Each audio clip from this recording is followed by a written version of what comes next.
समस्त को तो स्ट्रीट स्टाइल चाउमिन खायापाई बहुत भल लगी थाए।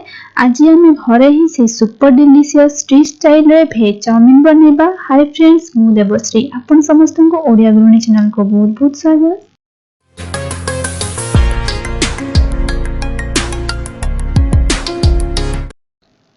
चाउमिन बनवाई आम प्रथम नूडल्स को बॉयल करना। से पानी को गरम होगापाई बसई दी। पूरा सफिशिएंट पानी नेबे जेमिति आम नूडल्स पूरा बुड़ीकी रहिबो।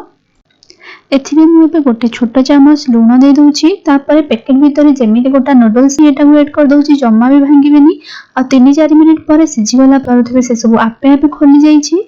मार्केट तो बहुत प्रकार नूडल्स मिलता है, आपन को जोटा पसंद सेटा नियंतु। मोटा किंबा पतला सब प्राय से 3-4 मिनिट भीतर ही सिझी जाइए।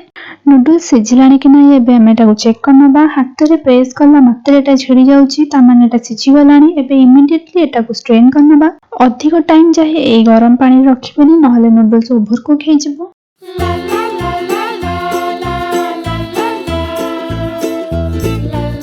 स्ट्रेन करनेला परे नूडल्स को मुझे ठंडा पानी रे भल से थरे धोई नउची।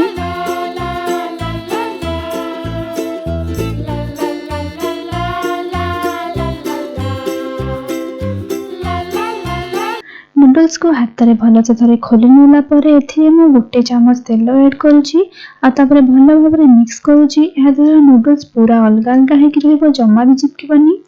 सब बेले जेते बेले भी आपण चाउमिन बनाउछंती नूडल्स को सिझेला परे ठंडा पानी धोई नियंतु। आ तापरे किछि तेल देकी भल भाबरे मिक्स कर नियंतु। तापरे फैन तळे रखि देबे। नूडल्स एकदम गोटा गोटा रहिबो, जमा भी चिपकिबेनी। आ चाउमिन बनेबा आगरु मु सब सॉस को गोटे जगह रे मिक्स करके रखि नेबी। सेति पय एठी गोटे बाउल रे गोटे चम्मच विनेगर, गोटे चम्मच रेड चिली सॉस, 1.5 चम्मच सोया सॉस, 1.5 चम्मच टमाटो सॉस देकी सब को भल भाबरे मिक्स करनोछि। आ एटा को पर यूज करिया पई साइड करके रखि दबा।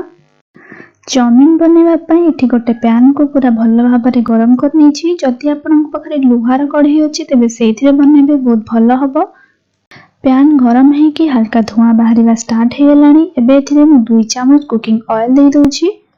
तापरे एठी पूरा छोट छोट काटी के मु रखिछि। 2 चम्मच कटा रसुण, गोटे चम्मच कटा अदा और हाफ चम्मच कंचा लंका ए सब को तेल रे ऐड करके एटा को 30 सेकंड पय भाजी नेबी।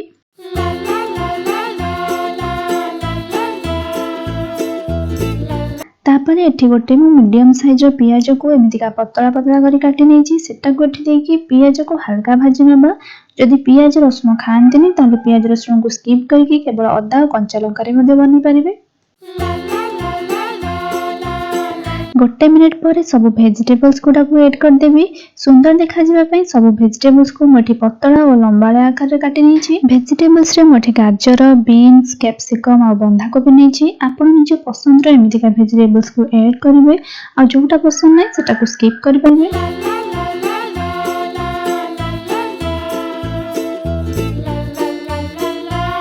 तापरे एथिरे मु जस्ट हल्का टिके लूण ऐड कर देछि।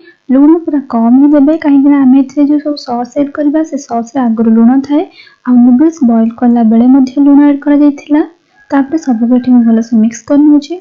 पूरा हाई फ्लेम रे ही एटा को किछि टाइम जाय भाजी नबा। चाइनीज डिश सब बेले पूरा हाई फ्लेम रे ही थाए, तो सेति पय चाउमिन बनेबा स्टार्ट करबा आगुर सब बेले सब जिंस रेडी कर नेथिबे। सब वेजिटेबल्स को सुंदर भाबरे काटी नेथिबे। आ ता सहित सब सॉस को मध्ये गोटे जगह रे मिक्स करके रखि देथिबे। जेते बेले जहा दरकार पूरा इंस्टेंटली ऐड कर परिबे। फ्लेम जेहेतु पूरा हाई रे अछि तो एटा को मु कंटीन्यूअसली मिक्स करूछि। पूरा हाई फ्लेम रे कुक करिवार 2-3 मिनिट परे वेजिटेबल्स हल्का सॉफ्ट हे गलानी। तो एबे एटा को अधिक कुक करबानी, एमिति काई क्रंची रहिले बहुत बढ़िया टेस्ट आसीबो। एबे एथिरे जो सॉस को मिक्स कर रखिथिली सेटा को ऐड करनोछि।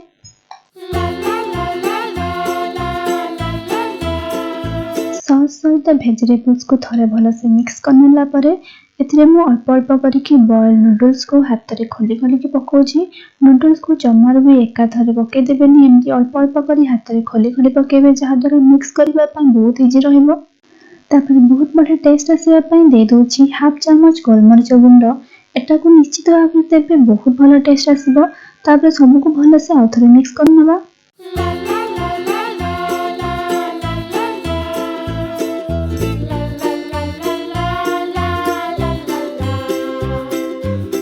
नूडल्स ऐड कला परे मध्ये एठी मु एटाकू आउ 2-3 मिनिट जाए एपट सेपट करके कुक कर नउछि जहा द्वारा जहा भी हम सॉस ऐड करचंती गोलमरिच गुंड इत्यादि सबुर फ्लेवर नूडल्स भीतर के पूरा भल से आसी जिवो। लास्ट को इथिरे मु किछि कट्टा धनिया पत्र ऐड करके आ थोड़े मिक्स कर नउछि।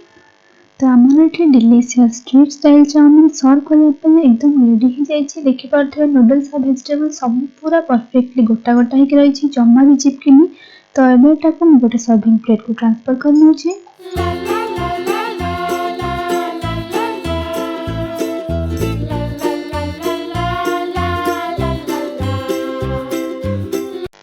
लास्ट को एठी मु किछि पतला पतला काटि के रखिबा बीट गाजर पियाज और किछि धनिया पत्र दे दोछि। एटा बहुत सुंदर दिसिबो और खाया पाए मध्ये बहुत भल लागबो।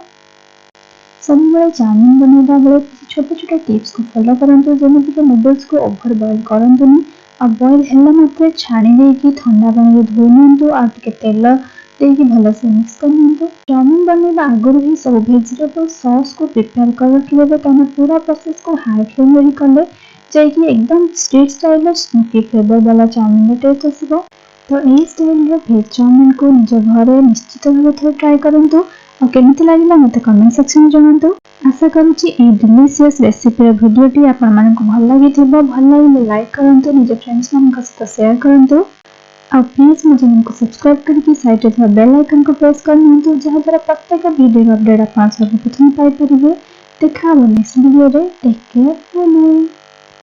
ओडिया गृहिणी चैनल को सब्सक्राइब करी साइट थिबा बेल आइकन को प्रेस करिनियंतु जहा द्वारा प्रत्येक वीडियो रो अपडेट आपण सर्वप्रथम पाई परिबे।